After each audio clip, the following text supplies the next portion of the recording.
Hello students, we are coming back again with a very much interesting video lesson for you and that is from rotational dynamics.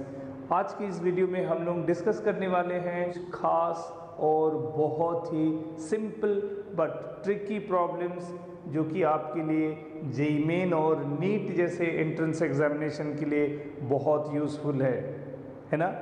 तो अगर आप इस channel से associated है तो आपको पता है कि किस लेवल का वीडियो लेक्चर्स डिस्कशन होता है which is full of concept. और अगर आप पहली बार आ रहे हैं तो आप इस वीडियो को पूरा देखिए टिल द एंड, है ना, स्किप मत कीजिए बीच में, तब जाके आपको समझ में आएगा what is the importance and weightage of this particular channel.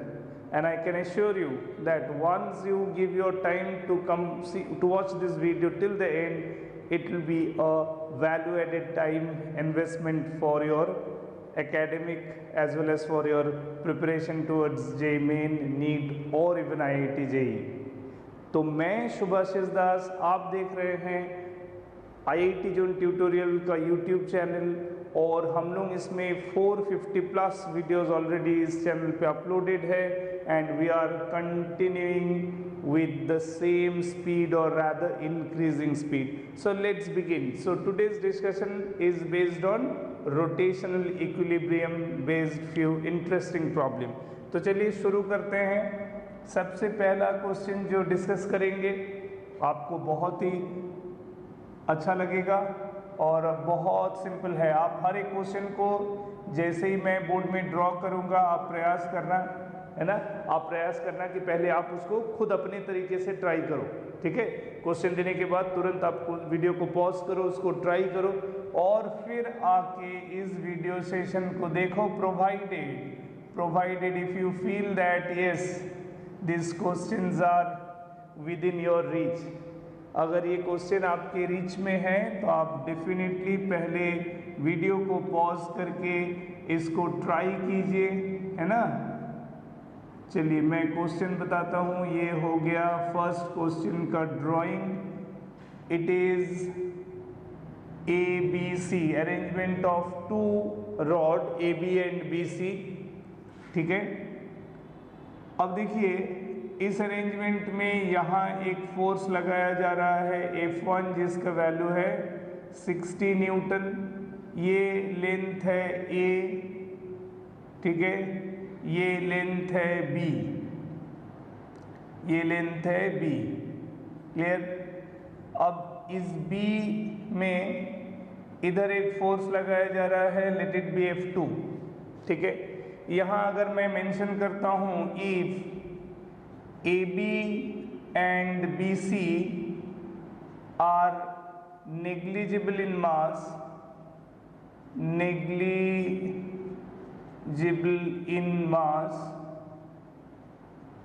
then find F2 for equilibrium। ये जो कंडीशन आप देख रहे हो ये F2 का फोर्स कितना होना चाहिए कि ये अरेंजमेंट इसी तरह रुका रहे। प्रोवाइडेड मैंने AB और BC दोनों मासलेस रॉड लिया है ना।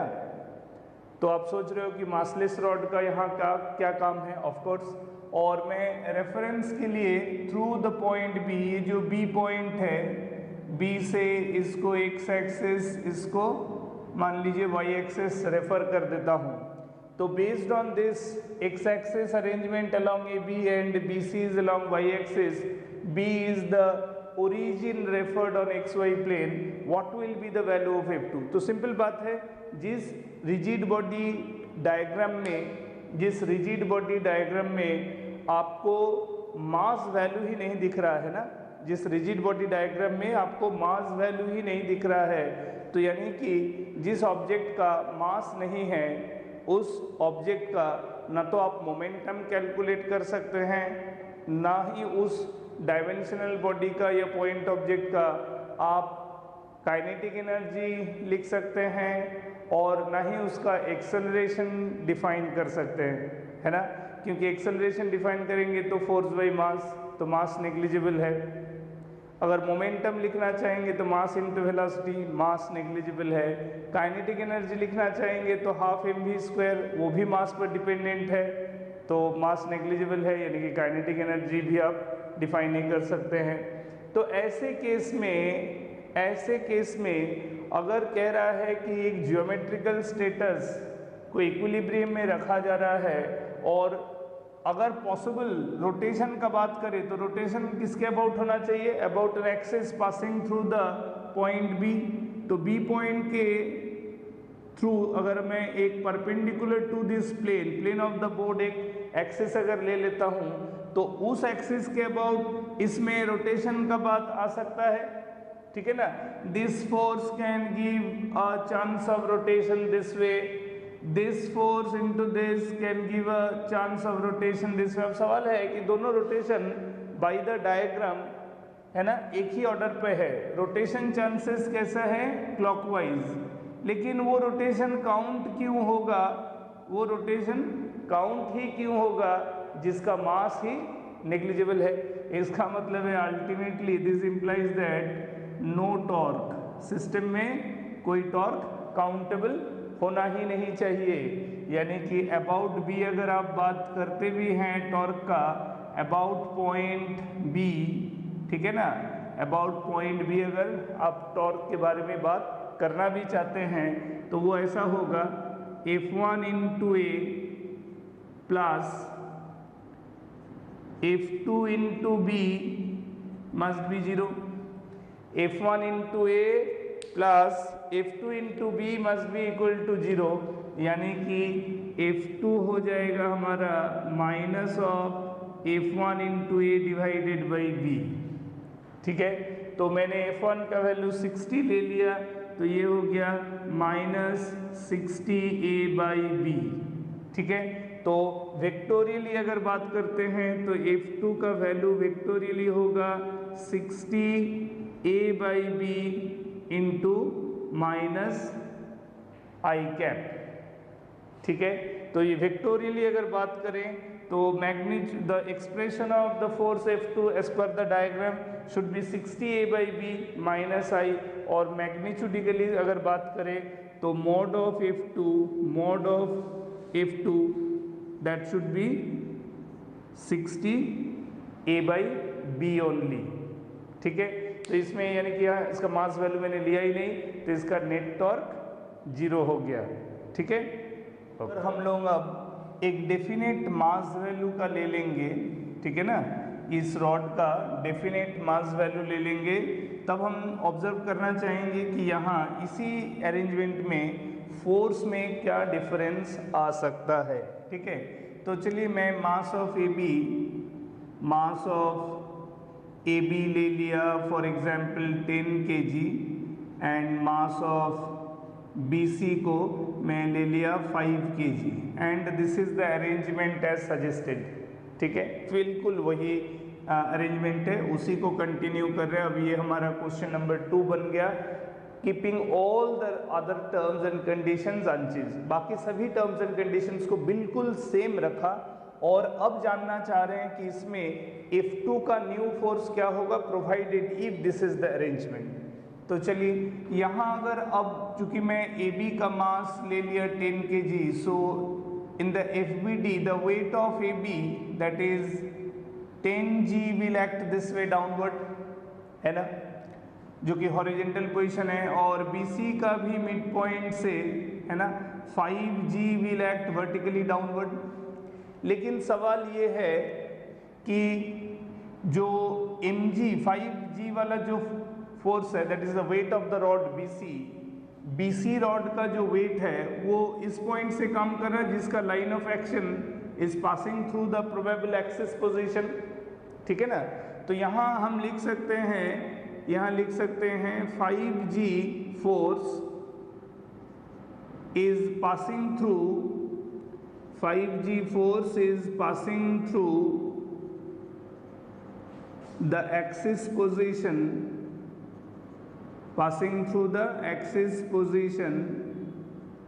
hence 5g force can't give torque, ये टॉर्क अभी नहीं दे सकता है, भले ही BC का वेट काउंट हुआ, लेकिन इस सिचुएशन में जो पोजीशन दिया है उस पोजीशन में हम 5G फोर्स का टॉर्क नहीं ले पा रहे हैं। तो तब क्या होता है, देखिए अब इस अरेंजमेंट में again if it is the question about equilibrium, at equilibrium का ही अगर मैं बात कर रहा हूँ कि कितना फोर्स लगाना है as F2 so that the system can be maintained at rest. So therefore about the axis at B, net torque must be 0, पूरा total torque on this arrangement 0 होना चाहिए। तो आपको यहाँ F2 के वजह से और F1 के वजह से क्लॉकवाइज टॉर्क दिख रहा है, जबकि ये 10G एक एंटी क्लॉकवाइज टॉर्क दे सकता है। तो इसका मतलब हम लोग लिख सकते हैं, ऐसे लिखेंगे clockwise torque CWT is equal to anti clockwise torque, है ना, ACWT। तो क्लॉकवाइज टॉर्क देने वाला इफेक्ट है F1 into A plus F2 into B। पूरा सिस्टम में जो क्लॉकवाइज टॉर्क है वो F1 force into perpendicular distance है, F2 force into perpendicular distance B, and that is equal to weight 10G into perpendicular distance A/2। ठीक है, तो 10G into A/2 is the anti-clockwise torque producing effect here in this diagram by virtue of the weight of the rod AB। BC का भी wait काम कर रहा है, available है, लेकिन वो टॉर्क नहीं दे सकता है क्योंकि वेट का जो लाइन ऑफ एक्शन है वो थ्रू द एक्सिस B से ही पास कर रहा है। तो mg फोर्स यानी कि 5G फोर्स को एक्सिस पोजीशन से परपेंडिकुलर डिस्टेंस मिल ही नहीं रहा है, यानी कि जो BC वाला पोर्शन है वैसे है, ये B है, ये C है, और फोर्स जो यहाँ से काम कर रहा है 5G, उसका इस पॉइंट से कोई सेपरेशन, परपेंडिकुलर सेपरेशन नहीं है। अगर मान लीजिए रॉड ऐसा होता तब 5G का ये सेपरेशन काउंट हम कह सकते थे, लेकिन फिलहाल रॉड वर्टिकल है और position of the center of mass of the rod BC is appearing along the vertical line of the rod BC only, that's why it cannot produce torque. So अब हमारे लिए यहाँ F2 का calculation हो जाता है, कितना होगा 5G into A minus F1 into A, है ना। F2B का कैलकुलेशन होगा this minus this whole divided by B। अब F1 का वैल्यू हमने दिया है 60, तो ये हो गया देखिए 50A minus 60A divided by B, यानी कि कितना हो गया minus 10 of A by B, minus 10 of A by B हो गया। Again the force value of F2, the force value of F2, यानी कि फिर से अगर मैं इसको वेक्टोरियली लिखना चाहूँ तो I can write down 10AB 10A by B into minus I cap, है ना। वेक्टोरियल फॉर्म पे अगर मेरे को लिखना है तो I can write down F2 is equal to 10A by B into minus I cap as the force required to keep this arrangement at rest as per the arrangement. तो पहला arrangement हम लोगों ने किया जिसमें हम लोगों ने रॉड AB और BC दोनों को मासलेस रॉड लिया था, जबकि दूसरे केस में हमने रॉड AB का भी मास लिया और BC का भी मास लिया। सो पूरे फॉलो दोनों ही एक्चुअली रोटेशनल इक्विलिब्रियम पे था और दोनों ही जगह में एक ही कंडीशन अप्लाई हुआ, that is net torque is 0। ठीक है, well let's continue the third question. और थर्ड क्वेश्चन भी उसी तरह से हम लोगों का रोटेशनल इक्विलिब्रियम पे ही है, लेकिन अब सिचुएशन थोड़ा डिफरेंट है। अब हम लोग बात करना चाह रहे हैं एक ऐसा ज्योमेट्री के ऊपर जो एक रिजिड बॉडी ट्रायंगुलर प्लेट है। ठीक है, ये एक रिजिड बॉडी है यूनिफॉर्म मास डिस्ट्रीब्यूशन का और एक ट्रायंगुलर प्लेट है किस तरह का, एक इक्विलैटरल ट्रायंगल। ठीक है, एक इक्विलैटरल ट्रायंगल है, ये साइड है, ये भी साइड है, ये साइड है, और ये जो BC साइड है this is resting on a rough surface. ये BC सरफेस जो है ये एक रफ सरफेस है।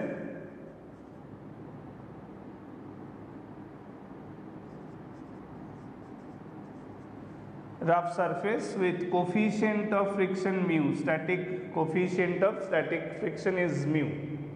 अब ऐसा है कि इसका मास मान लीजिए m है and at the top most point of this triangular plate there is a force F applied on it, there is a force F applied on it। और हम लोगों को जो बात पता करना है वो है find minimum value, find minimum value of mu so that the triangular plate, so that the triangular plate can start toppling before starting translational motion.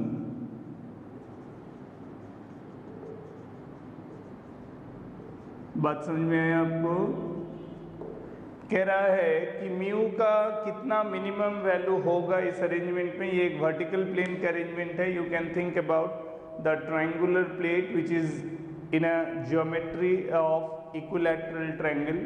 ये एक इक्विलैटरल ट्रायंगल अरेंजमेंट है, ठीक है ना। तो इस इक्विलैटरल ट्रायंगल में BC लाइन जो हॉरिजॉन्टल सरफेस के कांटेक्ट में रखा गया है, अगर एक force F parallel to horizontal इसमें अप्लाई किया जा रहा है at the top most vertex A पे, such that the triangular plate can start toppling before it gives a translational motion, before it slides. यानी कि ट्रांसलेशन नहीं हो रहा है और F फोर्स लगा के इसको हम टॉपल करा सकते हैं। तो मिनिमम कंडीशन, क्योंकि अगर आपको देखिए अगर अप्लाइड फोर्स हमारा राइटवर्ड है तो अगर मैं इस FBD पर जाऊं तो ऑब्वियस है कि फ्रिक्शन फोर्स इस सरफेस में लगेगा यहाँ म्यू इनटू n। यहाँ अगर इसका वेट है तो mg will act vertically downward, और जब टॉपल करने का बात है तो obviously this will be the farthest point where the contact will be shifted, है ना। क्योंकि टॉपल अगर होगा, टॉपल अगर जब ये घूमने का बात आएगा तो it will be rotation, rotation about C। Rotation किसके अबाउट होना चाहिए? About C। तो रोटेशन अगर C पॉइंट के अबाउट होने से अगर क्लॉकवाइज रोटेशन ज़्यादा हो गया about the point C, then only we can think about the toppling of rotation of the triangular plate before making the translation motion. है कि वो स्लिप करने के पहले ही वो घूमने का जो चांसेस है वो किसके अबाउट होगा? बेस लाइन का जो सबसे दूर वाला पॉइंट ऑफ कांटेक्ट होगा उसके अबाउट घूमने का चांसेस है। यानी कि जब तक वो नहीं घूम रहा है तब तक C के अबाउट रोटेशनल इक्विलिब्रियम है। और जब आपको म्यू मिनिमम पूछा जा रहा है ताकि आप इसको रोक सको, तो म्यू मिनिमम जब होगा तो ये भी मिनिमम होगा। और ऑब्वियसली ट्रांसलेशन नहीं करने देना है by applying minimum friction force, यानी कि करस्पॉन्डिंग F भी मिनिमम होगा। आपको मिनिमम हॉरिजॉन्टल फोर्स लगाना है ना। आप तो बहुत सारा मैग्नीट्यूड ऑफ फोर्स लगा सकते हैं, वो फोर्स लगाना है जिससे कि आपका फ्रिक्शन फोर्स को काउंटर बैलेंसिंग मिले और साथ ही साथ उस समय का फोर्स की वजह से क्लॉकवाइज मोमेंट जो है मैक्सिमम एंटी क्लॉकवाइज मोमेंट का काउंटर बैलेंसिंग हो। यानी कि फोर्स थोड़ा सा भी स्लाइटली इंक्रीज करेगा तो मैक्सिमम एंटी क्लॉकवाइज मोमेंट को आप जैसे ही ओवरकम कर लेंगे बाई द क्लॉकवाइज मूवमेंट। रोकने का काम देखिए, इसको आप समझे, अगर मान लीजिए थोड़ा सा मैं इस तरह का ड्रॉ करता हूँ कि कुछ समय में ये ऐसे कंडीशन पर आ गया, मान लीजिए ऐसे आ गया, यानी कि इसको हम लोग कह सकते हैं कि अब वो घूमने लगा है ना। आप इतना, ये सी हो गया, ये बी हो गया, ए, मान लीजिए फोर्स लगा के अपने प्लेट को ऐसे पोजीशन पे ले गए हैं और वहाँ जाके छोड़ देते हैं, अप्लाइड फोर्स को विड्रॉ कर लेते हैं, तो वो फिर से वापस गिरेगा, है ना, एंटी क्लॉकवाइज ऑर्डर में गिर के फिर अपने पहले के सिचुएशन में चला आएगा।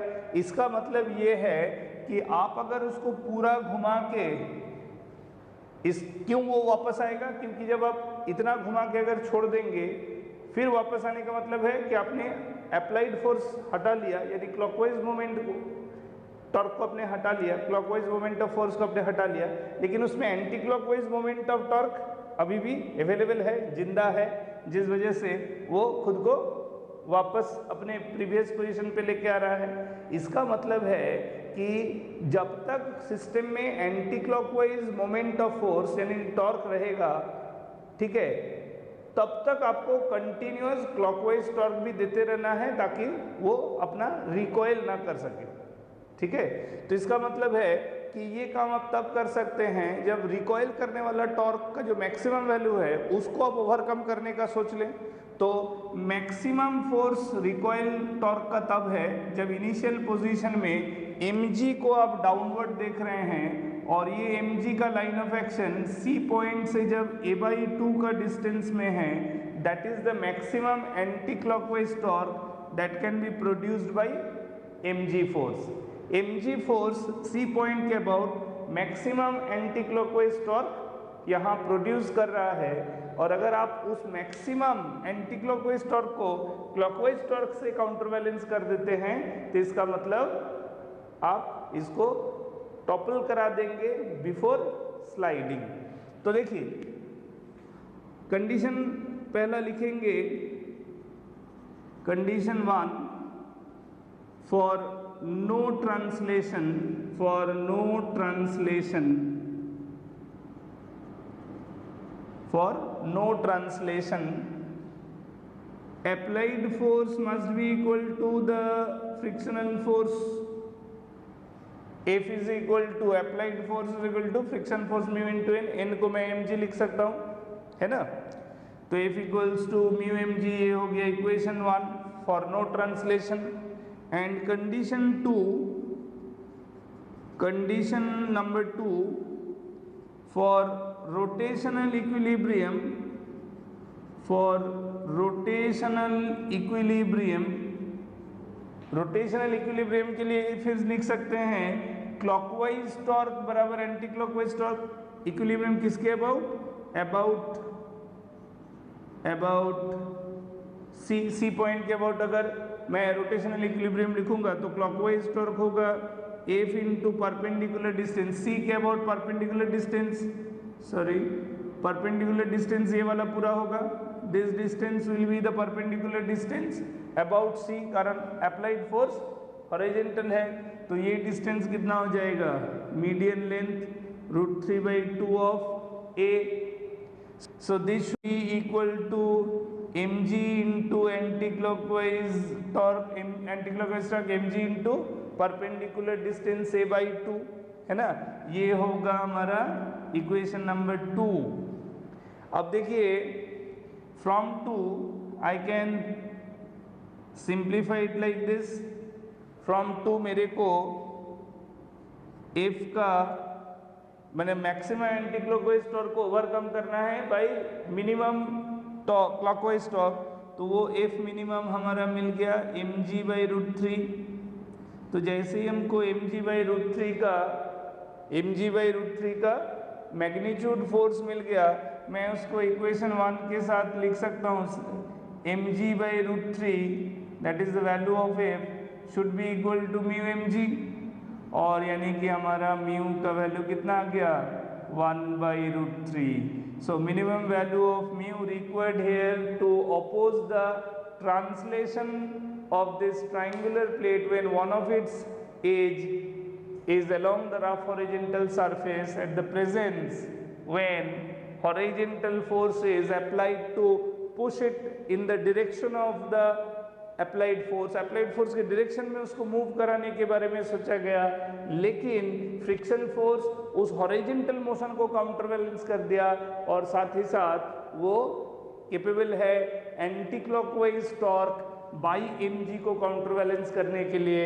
And this is the way we have first क्या इक्वेशन ऑफ ट्रांसलेशनल इक्विलिब्रियम का, और फिर सेकेंड केस में we have form the equation suggesting the rotational equilibrium, और फिर दोनों से हमको पहले f का वैल्यू निकाल लिया एंड देन करस्पॉन्डिंगली म्यू का वैल्यू भी निकल गया।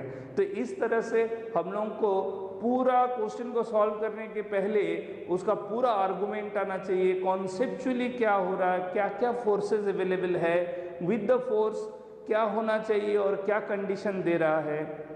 इस तरह से अगर आप थोरो कॉन्सेप्चुअल आर्गुमेंट करेंगे तो मैं नहीं समझता हूँ कि फिजिक्स आपके लिए कोई टफ पॉइंट रहेगा, कोई टफ सब्जेक्ट रहेगा। आपको इंटरेस्ट आएगा, आप हर एक चीज़ सीखेंगे और उसको अपने तरह से सोचने का कैपेबिलिटी आप में ग्रो करेगा और आप उसको सॉल्व भी कर पाएंगे। तो उम्मीद करता हूँ कि आप ये लेसन को, ये वीडियो लेक्चर को पूरा देखे हैं। आपको अगर अच्छा लगा तो आप डेफिनेटली लाइक कीजिए, चैनल को सब्सक्राइब कीजिए, दूसरों को बताइए, सपोर्ट कीजिए। आपका सपोर्ट बहुत ज़रूरी है क्योंकि मैं आपके लिए बहुत प्रयास कर रहा हूँ, बहुत मेहनत कर रहा हूँ ताकि आप तक अच्छा कॉन्सेप्ट ना, very good concepts, important points को आपके सामने लेके आ सकूं, और not only just by giving theoretical dialogues और लेक्चर्स, है ना, उसको थ्रू न्यूमेरिकल्स सिचुएशंस को आर्गुमेंट करना, प्रॉब्लम को बताना, उससे रिलेटेड कॉन्सेप्ट्स को डिस्कस करना, ये ऑल टुगेदर एक बहुत इंटीग्रेटेड अप्रोच है और यही वो अप्रोच होना चाहिए अगर आप फिजिक्स में इम्प्रूव करना चाहते हैं। तो expecting your support, best of luck, thank you.